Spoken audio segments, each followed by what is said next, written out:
Hello, dear scholars. You're welcome back. I hope you are doing great. I'm fine. So, today we are going to talk about another topic. Last time we spoke about products being classified as basically consumer goods and industrial goods, and we spoke about characteristics and types of consumer goods. So today we are going to talk about what we have on the other side of the coin, which is industrial goods. Industrial goods. So industrial goods are items or products that are bought by institutions, agencies, parastatals, companies, NGOs, non-governmental organizations,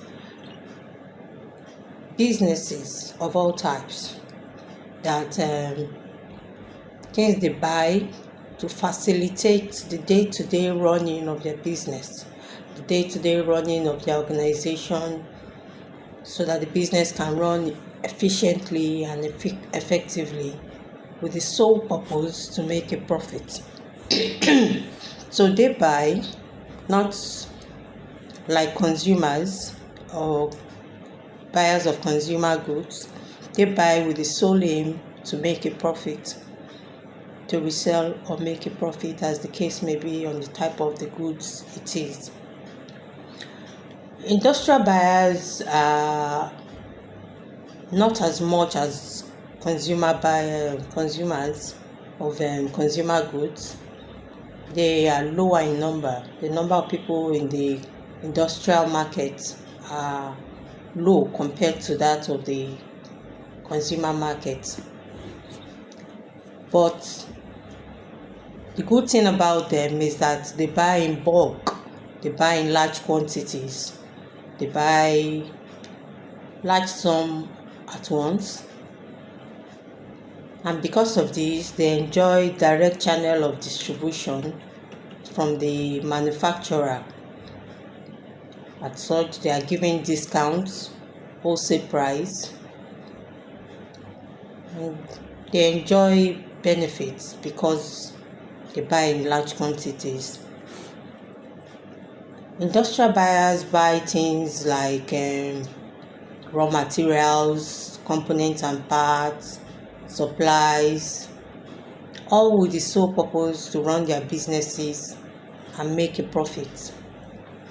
So there are different types of industrial buyers, and these include: number one, commercial enterprises; number two, government agencies; number three, institutions; and lastly, cooperative societies. Number one on the list are commercial enterprises. These includes or comprise of small and medium scale companies in the private sector of the economy. They buy industrial goods, they purchase different type of industrial goods and services to run their business and to carry out production process. Commercial buyers or commercial enterprises include makers of original equipment manufacturers, industrial distributors and dealers, then finally users. The industrial distributors and dealers, these are the front of the integration process. These people supply raw materials and other materials and other items needed for production process in their raw form, processed form, or any form it may be. Then we have original equipment manufacturers. This class of manufacturers, they make parts, components and parts that can be used for production of other products, other items. Then the users, this includes business ventures, that make industrial purchase in order to run their business. They buy things such as machines, services. They are the end users of these items. Then number 2 on the list, we have government agencies. Government agencies are a type of industrial buyers. This includes government at the federal, state, and local government levels. They have different agencies, parastatals, that do things like transport, hospitals, defense, and other infrastructural development. They buy things for this to run the day-to-day running of all these agencies and parastatals. They buy raw materials, capital equipment, supplies, and other accessories so that these agencies and parastatals can run effectively and efficiently. Then number 3, we have institutions. These include public and private institutions such as banks, hospitals, schools, churches, telecommunication, power supply. They can be owned by either private individuals or organizations. All these two purchase items on a regular basis to run their businesses. Then lastly, we said we have cooperative societies. These are a group of individuals that pool funds together so that they can have financial comfort for them and their members. They too make purchases, and these are also classified as industrial goods.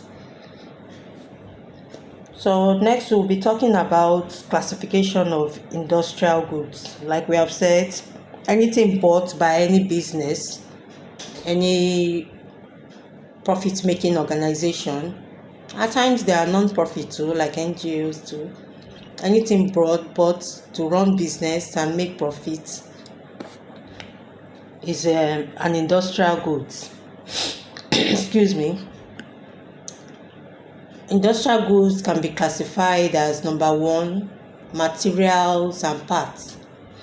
These are raw materials that are used for production processes, material and parts. And under this, we have number 1, raw materials, number 2, manufactured materials, number 3, components and parts. Let's start with raw materials. These are agricultural or natural resources.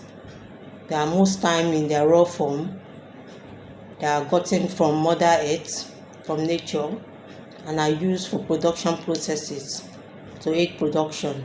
So these are raw materials. They're a type of purchase made by businesses. Then we have manufactured materials. These are items that have gone through some form of processing, a form of alteration from their natural form. Then they aid production too, they aid running of the business. This includes items such as cotton, acid, fuel, oil, steel. All these things are no longer in their raw form. They've been processed or altered to get to this stage. Then we have components and parts.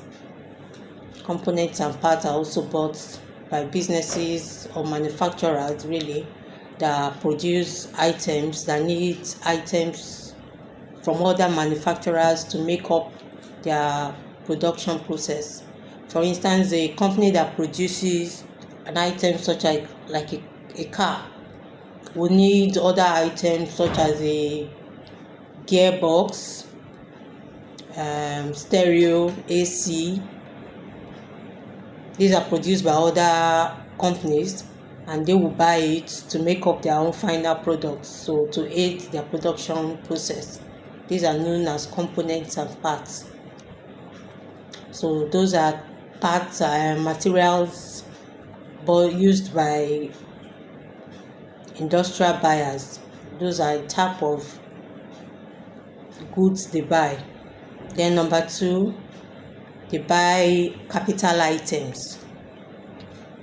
These are items that are bought to carry out production for their production process. These can either be an heavy equipment. These are heavy durable equipment that have long lifespan. They are, because they go through wear and tear, they are depreciable. They are referred to as plants and equipment in the balance sheet, and they are also viewed as fixed assets. So these are heavy equipment. Most manufacturers get heavy equipment because of their cost, the amount that is attached to them. They either direct purchase at times, they can directly purchase from the manufacturer, or they can lease, and then they can borrow too from financial institutions to buy them, to make the purchase easier and smooth. Then another type of capital items we have light equipment. These two are used for production process. They are used for daily running of the business. These are items such as computers and other small tools, other small equipment, furnitures that are used for businesses to carry out their daily runnings. They are treated as current expense in the balance sheet. Then another type of capital equipment or capital goods is plants and buildings. These include real estate property of an organization. Any real estate property owned by the organization is viewed as plants and building. This includes things like their offices, other buildings that are theirs, warehouses, parking lots. All these are plants and buildings. They are capital equipment that are purchased by businesses. Then number 4 type of classes of goods they buy are supplies and services.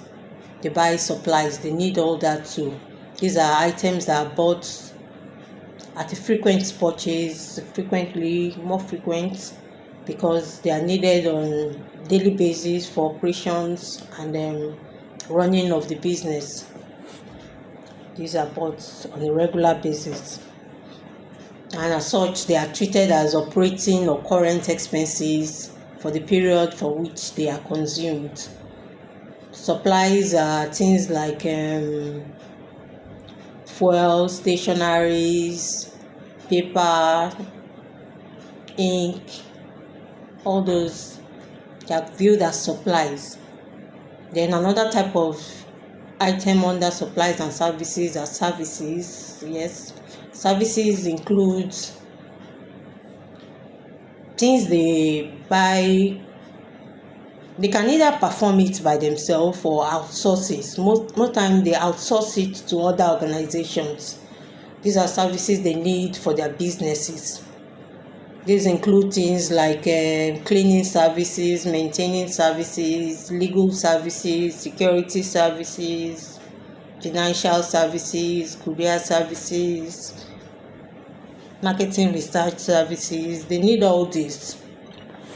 And they are viewed as supplies. They are another class of items they purchase. So they need all these for running of their business. So those are the classes of industrial goods. These are the different type of things industrial buyers consume and use. And like we said, they need all these things for the day-to-day running of their business, so their business can move effectively and efficiently, and they make profit. So anything bought by businesses is viewed as an industrial good. And industrial goods are different from consumer goods because of the quantity they buy. So that is it about consumer goods. And something else, An item may be purchased by an individual and viewed as a convenience goods or a shopping goods, but once it is bought by a business, it is no longer a shopping good, it's now an industrial good. For instance, if I buy an AC, it's a consumer goods, but when a business buys it, it's a capital item, it's an industrial purchase. So it depends on who is buying it and the purpose of purchase. If you are buying it to make profit, if you are buying it to run your business, it is an industrial good. But when you purchase it for your personal use, to satisfy a personal need or want, for your personal purchase, so as you serving as the final user, it is a consumer goods. But once a business buys it with the sole purpose of making profit, it is an industrial good. So that's the difference between consumer goods and industrial goods. So that is it for today. Thank you for being here. God bless you and have a great time. Cheers.